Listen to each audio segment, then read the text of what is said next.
Greetings, Empire. I'm a little bit more rested. A little bit more rested.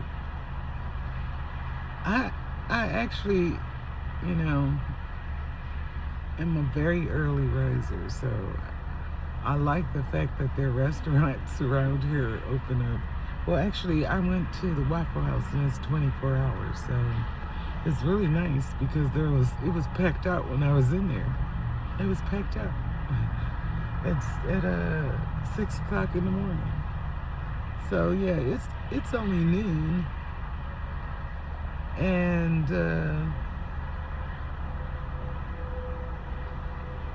I feel like I done slept the whole day, but I feel like I want to go back to sleep. I don't have anything to do. I'm just sitting in my car right now, getting a breather because it's clear outside. It's beautiful weather here in Cleveland. I was gonna go to the Rock and Roll Hall of Fame today, but I decided today I'm putting everything on hold to take care of me. So I'll do it tomorrow on my way to Toledo. So today I'm literally just chilling.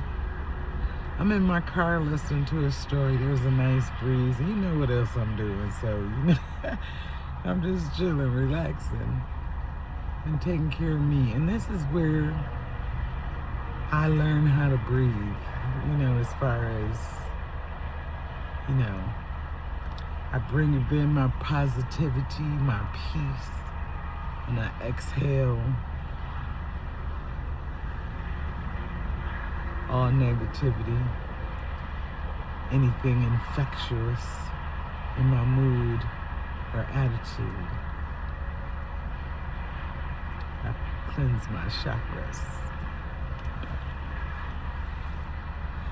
I like sitting in my car.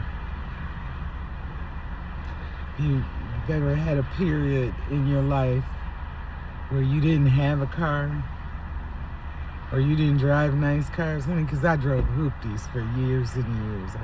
If I had a car,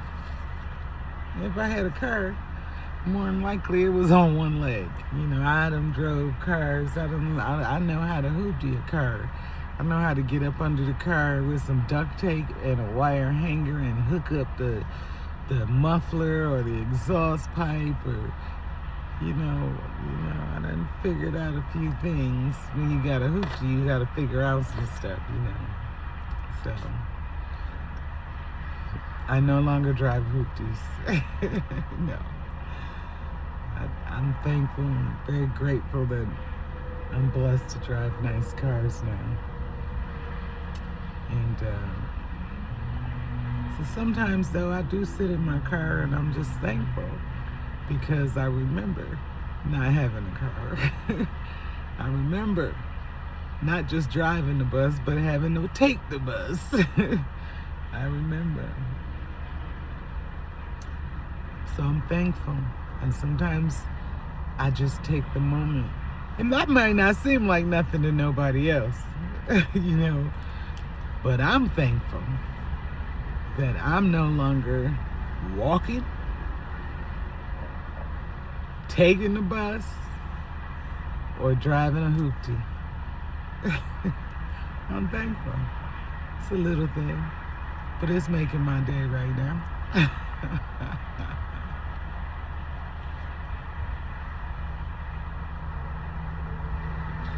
You know, it amazes me that I'm getting calls.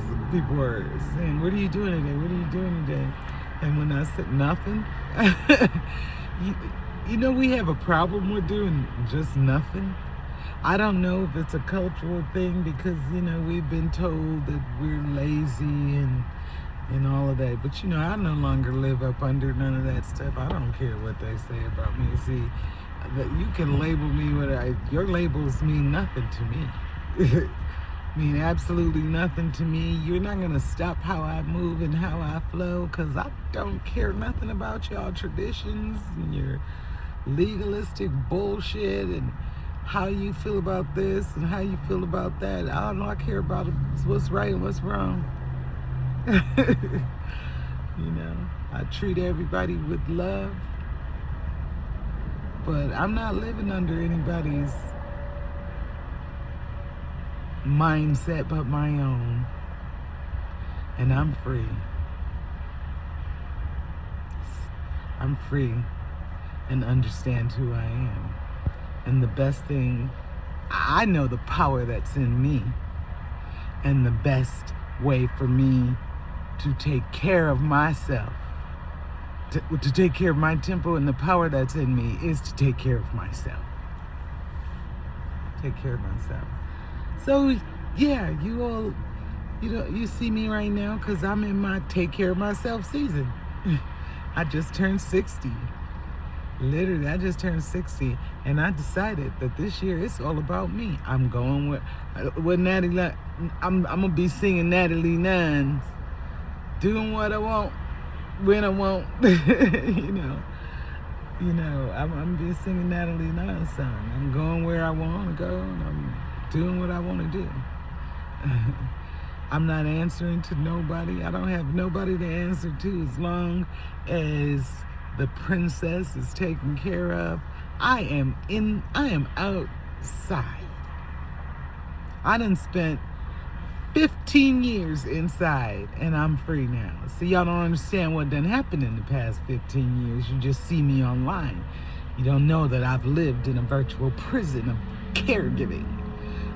I love my daughter and everything, but emotionally, for me, my daughter has had some very rocky times that we've had to endure, from aneurysms to strokes to shunt malfunctions and failing kidneys, and she's gone through one thing after another these past 15 years, and we have just had a good 5-6 years of peace and rest.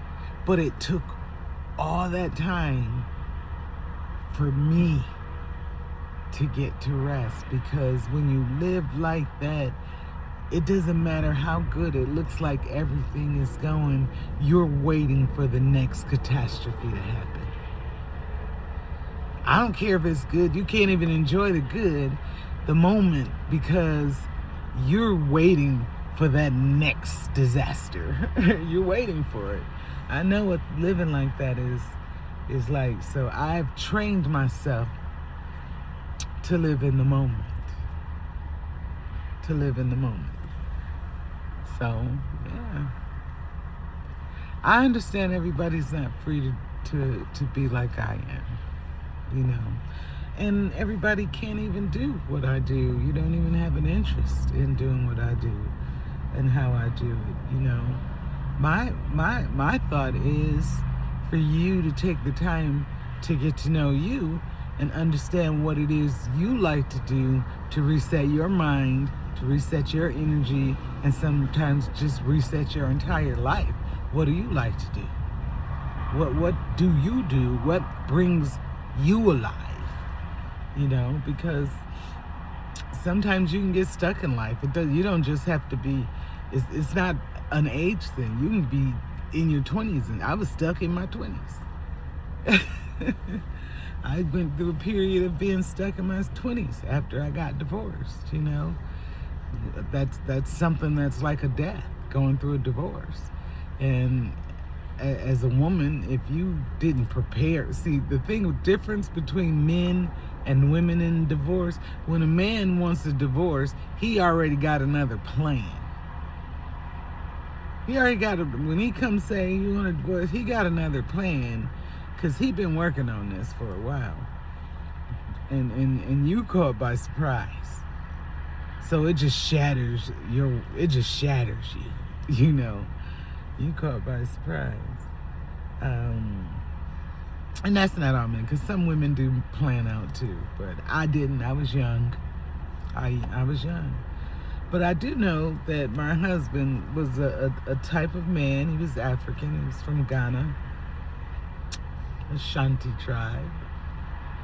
And he was a man with some authority.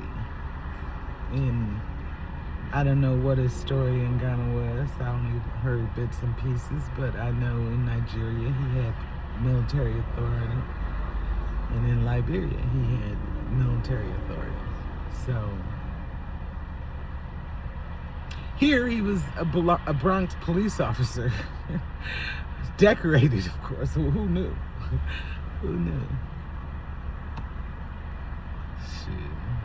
Imagine on his beat how many people got beat down. Literally. I can't even imagine him. I mean, he has to be the worst police officer on the street.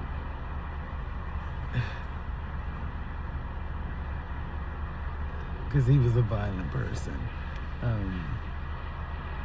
But who knew? Who knew? You know. I learned from all of them how to be by myself. I did. And I enjoy being by myself.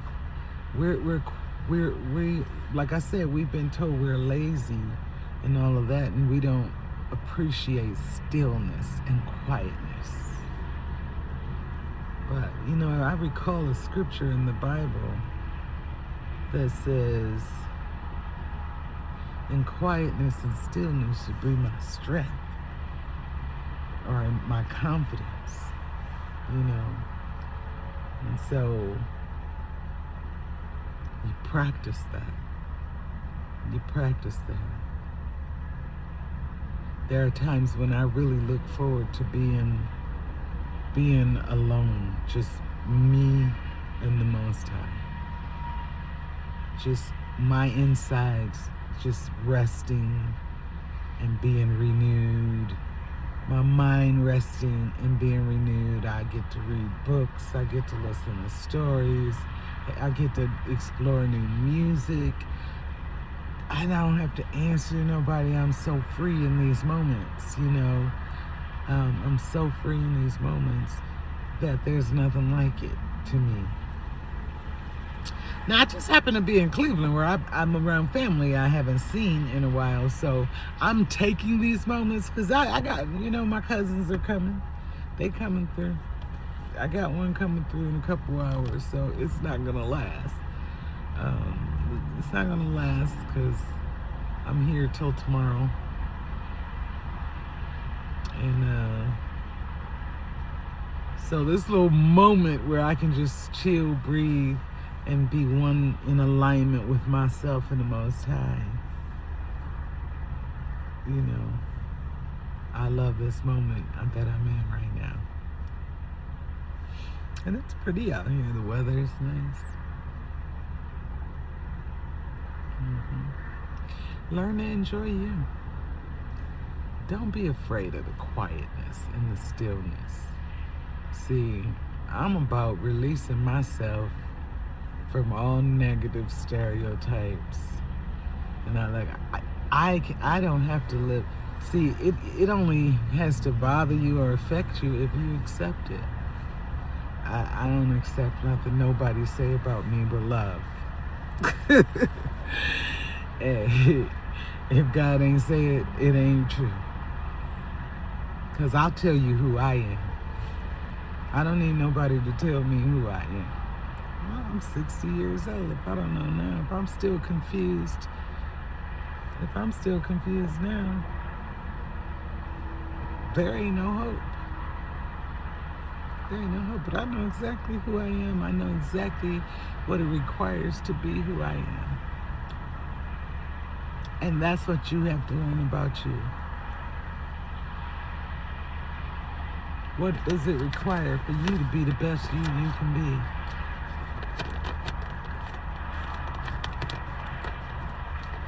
So I'm getting myself in alignment.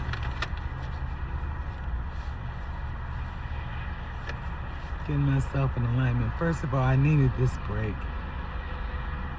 I'm actually going to take a small little break after this break in Toledo with my cousin. Because, you know, here I'm chilling and everything and I'm taking these moments. But I haven't seen my people in so long. Like, I want to see them. I want to do things. I want to see my babies. So I'm resting for part of the day. and then I got a friend here. And he's going to want to see me at some point. Well, he at work right now, so I ain't worried about that. And so I'm just going to sit here and chill in my car. I might take a ride, just drive, but probably not. I'm probably going back upstairs, put me on a book or a story, and lay back down and go to sleep, because that's what I came here to do. So, hey, I'm done rambling.